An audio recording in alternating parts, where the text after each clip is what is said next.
இன்னைக்கு Ekadashi tiffin recipe ஒன்று பார்க்க போகிறோம். கடலை மாவு வச்சு அரிசி வேண்டாம் அப்படின்ட்டு இது வந்து பாஞ்சு நம்ம ரவை கஞ்சி இல்லை பைத்தம்பருப்பு கஞ்சி அரிசி இல்லாமல் ஏதாவது டிஃபன் பண்ணி இந்த ரவை இட்லி இப்படி பண்ணுறோம். அதுமாதிரி அதே மாதிரி இது ஒன்று கடலை மாவு. அதுக்கு என்ன எடுத்து வச்சுருக்கேன்னா கடலை மாவு, பச்சை மிளகாய், இஞ்சி, எவ்வளோ கடலை மாவு எடுத்துக்கணுமோ அதுக்கு 1.5 கப் வந்து ஜலம், அப்புறம் எவ்வளோ காரம் வேணுமோ அதுக்கு ஏற்ற பச்சை மிளகாய், இஞ்சி, கொத்தமல்லி, கொஞ்சம் கடுகு, ஜீரகம், உப்பு. எண்ணெய் போட்டுக்கலாம். கடுகு ஜீரகத்தை போட்டேன்.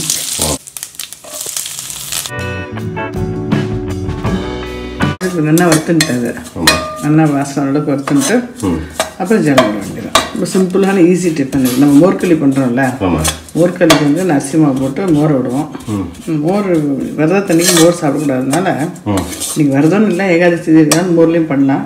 அதனால் ஜலத்தில் விட்டுட்டு நல்லா அது வந்து வேகிற அளவுக்கு இது பண்ணணும். இது உருண்டை மாதிரி பிடிச்சிடலாம்ல, இந்த மாதிரி சாப்பிட்லாம். இது அப்படியே நான் அப்படியே இது மாதிரி கொடுத்துருவாங்க. கட் பண்ணி அதுவும் பண்ணிக்கலாம். கேக் பார்த்துக்கலாம். ஓகே, ஜலம் விட்டுருக்கேன் இல்லையா, வெட்டி ஆட்டம் அந்த உப்பு இருக்குல்ல, உப்பையும் போட்டுட்டு இந்த கொத்தமல்லி இருக்குவாங்க அதையும் போட்டுருக்கேன். கவச்சி போட்டு கொஞ்சம் மேலே வைக்கிறேன். இது அப்படியே கொஞ்சம் லேசாக கிண்டிலேருந்து கொஞ்சம் கெட்டி ஆகிடும். அப்புறம் எடுத்து அப்படியே சாப்பிட்லாம். சூடாக சாப்பிட்டா நல்லாயிருக்கும். இது சும்மா அப்படியே கப்பில் போட்டு ஸ்பூன் எடுத்து சாப்பிடலாம். ஆமாம், மேலே ஒரு ஸ்பூன் நெய் விட்டுருவேன். டிஃபன் ஆகிடும்.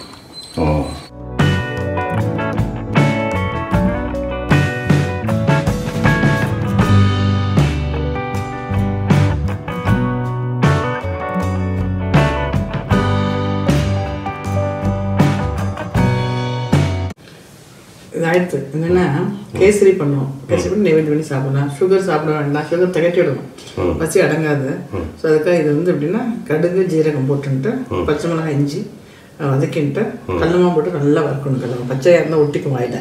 ஸோ நல்லா வறுத்துட்டு 1க்கு 1.5 கிளாஸ் ஜலம் விட்டு 2 கிளாஸுக்கு வேணால் ஜலம் விட்டுக்கலாம். விட்டுன்ட்டு நல்லா கிண்டிட்டோன்னு வச்சுக்கோங்களேன், இப்படி வந்துடும்.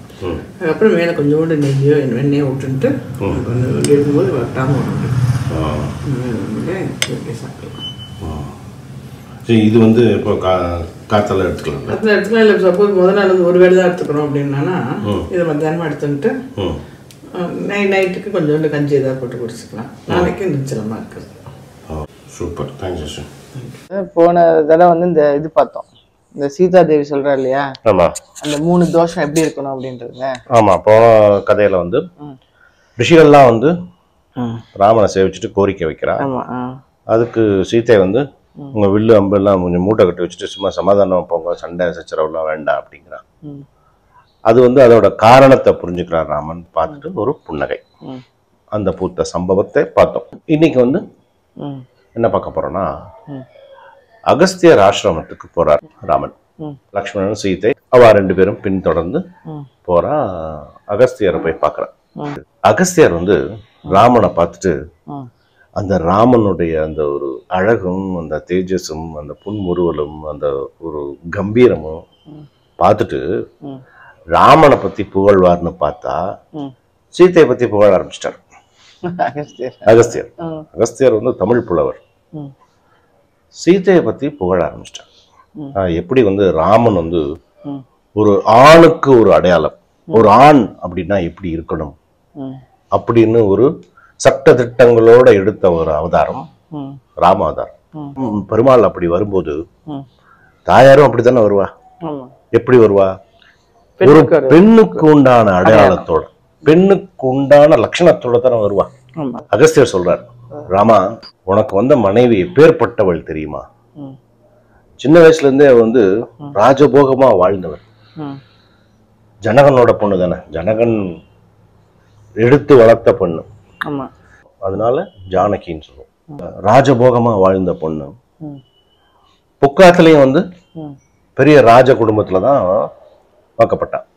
தசரத சக்கரவர்த்தி பெரிய குடும்பம், 3 மாமியார் 3 மச்சினங்கள், அப்பேற்பட்ட பொறுப்பு. மூத்த நாட்டு பொண்ணு அப்படின்னா எவ்வளவு பொறுப்பு இருக்கும். அவ்வளவு பொறுப்பு சுமந்து அப்படி இருந்தாலும் திடீர்னு ஒரு நாள் உன்னுடைய கணவனுக்கு ராஜ பதவி, நீங்க 2 பேரும் நாளைக்கு பட்டாபிஷேகம், உங்களுக்கு பட்டாபிஷேகம் நடக்கிறது சக்கரவர்த்தி சொல்லிட்டார். திடீர்னு அடுத்த நாள் இல்ல இல்ல ராமன் வந்து காட்டுக்கு 14 வருஷம் போகணும் எப்படி எடுத்துட்டு இருப்பா அவ? ராமன் கிட்ட சொல்றா, நானும் உன் கூட வருவேன்னு. ராமன் சொல்றான், காடு சுடும் அப்படிங்கிறான். உன்னோட பிரிவை விட அது சுடுமா அப்படின்னு கேட்கிறா. நீ தனியா இருக்க, நான் இங்க தனியா இருக்கேன், அதை விட சுற்றுமா காடு அப்படின்னு சொல்லிட்டு, நான் கேட்கிற ஒரு கேள்விக்கு பதில் சொல்லு.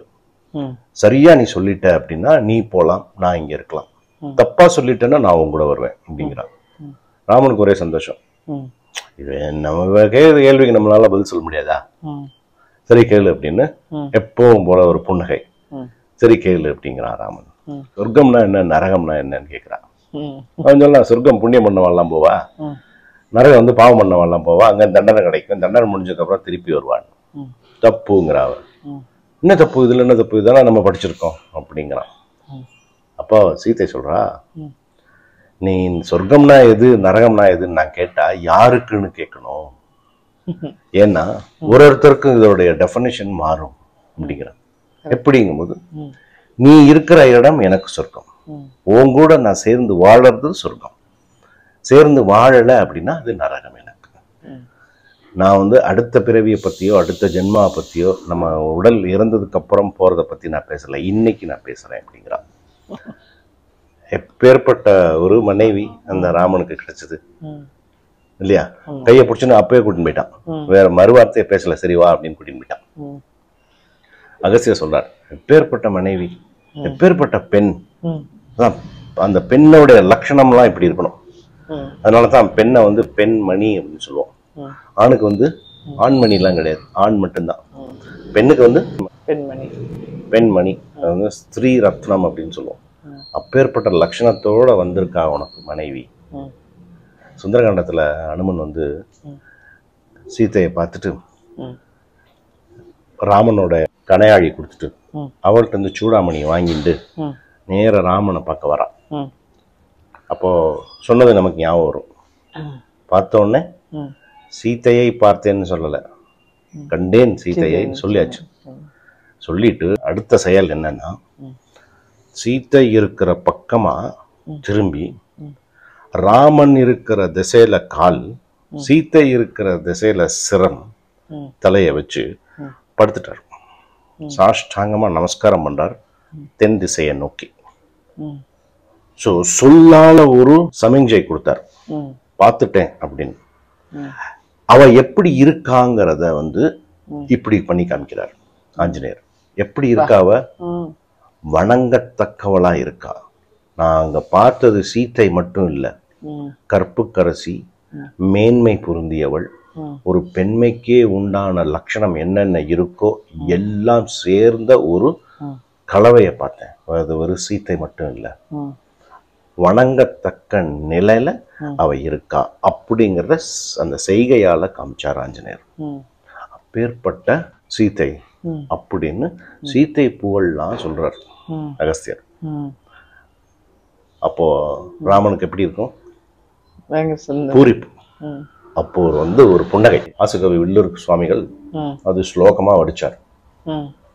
அப்போ அகஸ்தியரை பார்த்து ஒரு புன்னகை பூத்தியே, அந்த புன்னகையை நான் இங்க பாக்குறேன், அதுதானா இது அப்படிங்கிற ஸ்லோகம். இந்த ஸ்லோகம் வந்து ரொம்ப முக்கியமான ஸ்லோகம். இதுவும் இதுக்கு அடுத்து வர கதையும், ரெண்டு கதையில வர ஸ்லோகங்கள் ரொம்ப முக்கியமானது. ரெண்டுமே ரெண்டு முக்கியமான ஸ்லோகங்கள். இப்ப இந்த ஸ்லோகத்தை வந்து சேவிக்கிறதுனால நமக்கு என்ன பலன் அப்படின்னா, நம்ம இந்த லௌகிக்க வாழ்க்கையில திருமணம் அப்படிங்கிறது ரொம்ப முக்கியமான விஷயம், கல்யாணம் அப்படிங்கிறது முக்கியமான விஷயம். நம்ம கல்யாணத்துக்கு வந்து பொண்ணுக்கு பையன் பார்க்குறோம்னா, பையன் எப்படி இருக்கணும்? ராமன் மாதிரி ஒரு ஆணுக்கே உண்டான லட்சணத்தோட நம்ம பையனை பார்க்கணும் இல்லையா? அதே மாதிரி நம்ம பிள்ளைக்கு பார்க்கணும் அப்படின்னா பெண்ணுக்கே உண்டான லட்சணங்களோட ஒரு பெண்ணை பார்க்கணும், சீத்தை மாதிரி இல்லையா? ஸோ வர்ற மாப்பிள்ளை வந்து ராமனா இருக்கணும், வர்ற மாட்டு பொண்ணு வந்து சீத்தையா இருக்கணும், அப்படி எதிர்பார்க்கிறோம். அப்படி நடக்கிறதுக்கு இந்த ஸ்லோகம் வந்து உதவி பண்ணும். இந்த ஸ்லோகத்தை வந்து டாக்டர் வெங்கடேஷ் வந்து சொல்லியிருக்கார். இந்த ஸ்லோகத்தை இந்த வீடியோ முடிஞ்சதுக்கு அப்புறம் நான் போடுறேன், ஆடியோ வரும். அந்த ஸ்லோகத்தை எப்படி சொல்லணுங்கிற ஆடியோ வரும். சொல்ல முடிஞ்சவா இந்த இதை சொல்லிக்கலாம், இல்ல இதை கேட்டுக்கலாம். இன்னைக்கு ஏகாதசி, நாளைக்கு துவாதசி, நாளைக்கே அந்த கதையும் சொல்லிடுறேன். அதுவும் இதே மாதிரி ஆடியோ ஃபைல் போடுறேன். 2 ஸ்லோகமுமே கேட்டுக்கலாம். நல்லா இருந்தது கதை.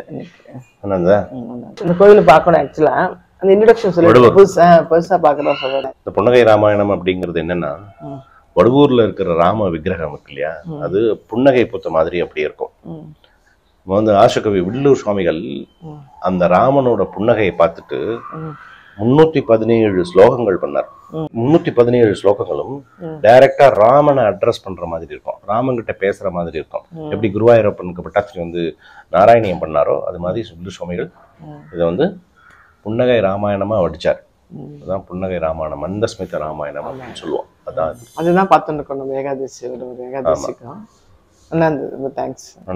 Okay, thank you. ஸ்திரிய சர்வாலோகே சபல மதய சாது பததஹ ஸ்கலந்த்ய சந்திருட்டாஹ பதிமபி தனானாம் நிதிமபி த்யஜந்தஸ்ஸேயம் தே பவதி ந ததா பாதி சுகுணா சதீத்யேவம் வாசா கடபவ புவா தே ஸ்மிதமிதம் என்று தினமும் சொல்லி வரக்கூடிய அடியார்களுக்கு நல்ல இல்வாழ்க்கை, நல்ல குணங்களோடு கூடிய கணவன் பெண்களுக்கு, அது போல ஆண்களுக்கு நல்ல குணங்கள் நிறைந்த மனைவி, இப்படி ஒரு நல்ல சிறந்த இல்வாழ்க்கை அமையும்படி சீதாராமர்கள் திவ்ய தம்பதியாக இருந்து அருள் புரிவார்கள்.